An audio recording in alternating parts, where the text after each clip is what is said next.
Kaidah nomor 25 dalam kitab Qawaid Tasawuf, insyaallah di sini kita akan membicarakan tentang keorisinilan sesuatu ketika ia telah nampak di ranah wujud.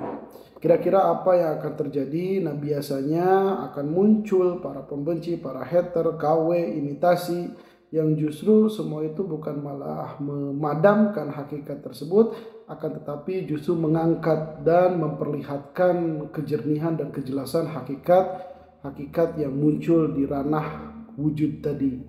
Nah, seolah-olah situasi seperti ini udah menjadi sunatullah. Ya, kita bisa lihat misalnya barang-barang seperti misalnya HP yang asli dengan ada KW, justru yang asli semakin mahal, semakin memiliki marwah kan gitu. Nah, kurang lebihnya dengan hakikat yang akan kita bicarakan sekarang ini. Langsung saja, qala mu'allifu rahimahullah ta'ala wa nafa'ana biulumi amin ya Allah ya rabbal alamin. Bismillahirrahmanirrahim. Tapi sebenarnya kita ngopi dulu. Alhamdulillahirabbil alamin.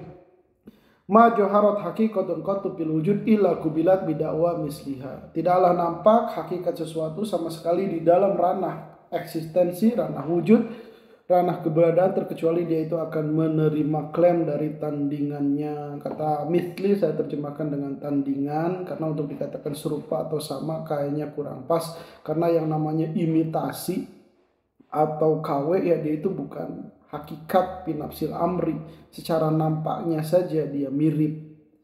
Nah, dalam konteks yang kita bicarakan ya secara spesifik adalah tasawuf, klaim-klaim apa sih yang dia itu mengaku tandingannya? Ya banyak sekali, seperti pseudo tasawuf atau misalnya ajaran-ajaran yang bukan dari tasawuf, akan kemiripannya sehingga tasawuf itu sendiri dianggap bukan dari Islam, dan banyak mungkin hakikat-hakikat bukan tasawuf dimasukkan ke dalam tasawuf, seperti misalnya batiniyah atau apalah gitu.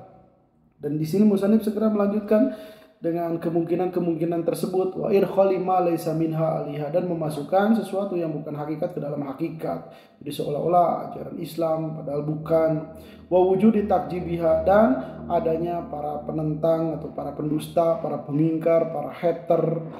Nah, kira-kira semua itu akan memadamkan enggak? Tentu saja tidak. Akan tetapi kullu dzalika liyadhharu fadlul istisari biha wa tabyina haqiqatuha bintifa'i mu'aradatiha. Akan tetapi semua itu justru untuk menampakkan keutamaan mengedepankan atau membela hakikat tersebut dan menampakkan hakikatnya dengan meniadakan hal-hal yang menjadi penentangnya. Atau apa istilah lainnya, ma'rifatus syai' bididihi, mengenal sesuatu melalui kontradiksinya justru akan lebih menampakkan keaslian daripada hakikat tertentu gitu. Musannif di sini langsung menyebutkan ayat Allah Subhanahu wa taala yang berkaitan dengan topik yang kita bahas, fayansahullahu ma yulqi syaitanu summa yuhkimullahu ayati.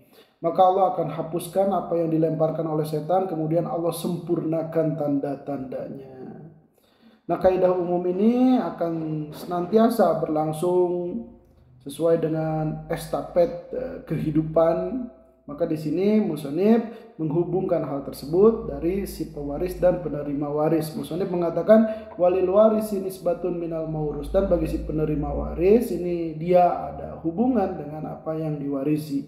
Wa asadun nasi balaun al anbiya sumal auliya sumal amsalu fal amsal, dan paling beratnya manusia ujiannya adalah para nabi, kemudian para wali, kemudian yang semisal dan semisalnya, atau yang sepadan yang sepadannya.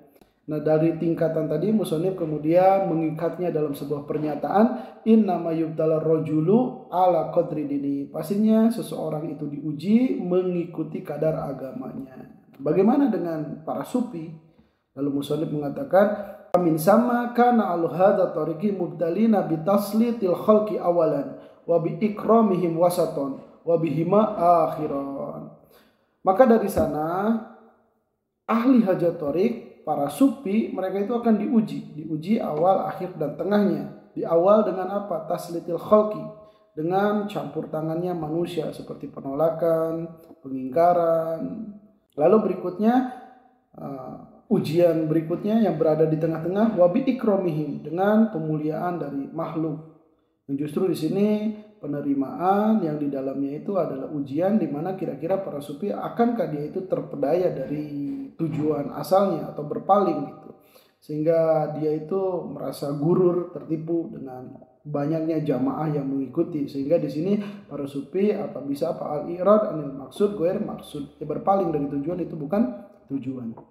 Wabihima akhirat, dan dengan keduanya di akhir dan pada akhirnya para sufi itu mendapat ujian dalam bentuk yang sifatnya negatif, penolakan, dan dalam bentuk yang sifatnya positif, yaitu penerimaan atau pemuliaan.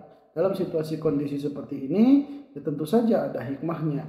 Untuk apa? Ya untuk supaya si sufi ini bisa menjaga keseimbangan. Keseimbangan apa? Interaksinya dengan Allah Subhanahu wa taala. Sehingga di sini musannif mengatakan li alla yafutahumu syukru alal madhi wala sabru alad dzam. Agar tidak hilang kepada mereka syukur di dalam pujian dan rasa sabar di dalam zam. Nah, pernyataan ini sangat sesuai sekali dengan tipikal mukmin yang bahagia yang Nabi Muhammad SAW katakan segala urusannya baik.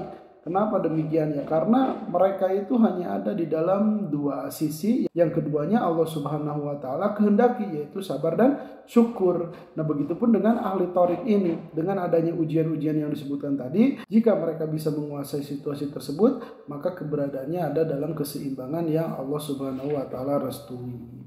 Maka karena beratnya jalan yang akan ditempuh, di sini musannif ngasih aba-aba bagi siapapun yang ingin menempuh jalan ini, maka harus memantapkan jiwanya untuk menanggung hal yang berat-berat. Musannif mengatakan paman arodahu pal yuwatin nafsahu ala syiddah. Barang siapa yang menghendaki menempuh jalan ini, maka hendaklah mantapkan dirinya di atas kesusahan-kesusahan, kepayahan-kepayahan, keberatan-keberatan, dan hal-hal yang kurang lebihnya akan mengoyak-ngoyak batin dan jiwa Anda.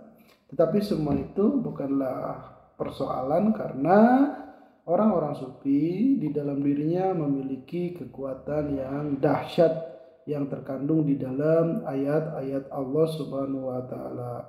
Innallaha yudafi'u 'anil ladzina amanu. Sesungguhnya Allah akan membela orang-orang yang beriman.